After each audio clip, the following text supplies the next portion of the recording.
Isang pinagpalang araw sa inyong lahat. Tayo po'y magninilay sa salita ng Diyos, ang pinagmumulan ng awan ng ating buhay, ang salitawa. My dear brothers and sisters, we continue reflecting on God's call to conversion. Today, our readings present to us one specific hindrance to conversion, and that is pride.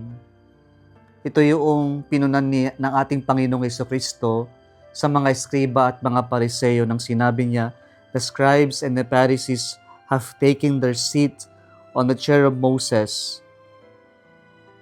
Na itong mga Pariseo at mga eskriba, punong-puno sila ng believe sa kanilang sarili na they are the authority in interpreting the law of Moses, in interpreting the Word of God, and they are full of themselves that they think that they are observing the law in their strictest sense. Pero sa katotohanan, magaling lang sila sa salita, pero kulang sa gawa. And so this is the kind of hypocrisy that Jesus really hates so much.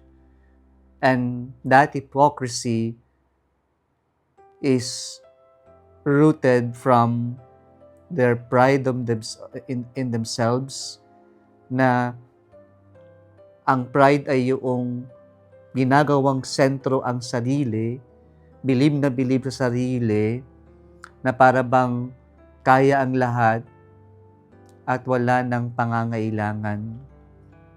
And the danger of this is I believe so much in myself, and so I don't need other people.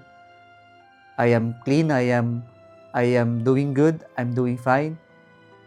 And this kind of attitude does not leave anything or a space for the grace of God or for God Himself. Kasi punong-puno na sa sarili, believe na believe sa sarili, kaya hindi nangangailangan ng pagbabago kasi lahat ng ginagawa ay mabuti o tama ayon sa kanyang pananaw. Kaya po ang paalala ang paanyaya ng Panginoon, sabi niya, gawin niyo, observe ninyo yung kanilang ginagawa, pero wag ninyo silang gagayahin. Kaya ang ating unang pagbasa ngayon, ang Panginoong Jesucristo, sa mamagitan ni Propeta Isaiah, o ang Diyos natin ay hinihimok tayo to wash ourselves clean, put away your misdeeds from before your eyes, cease doing evil, learn to do good, make justice your aim, redress the wrong, hear the orphan's plea, defend the widow. Here, our first reading presents to us a very important aspect of conversion, and that is action. And action would mean charity, doing something good, especially doing something good to the helpless.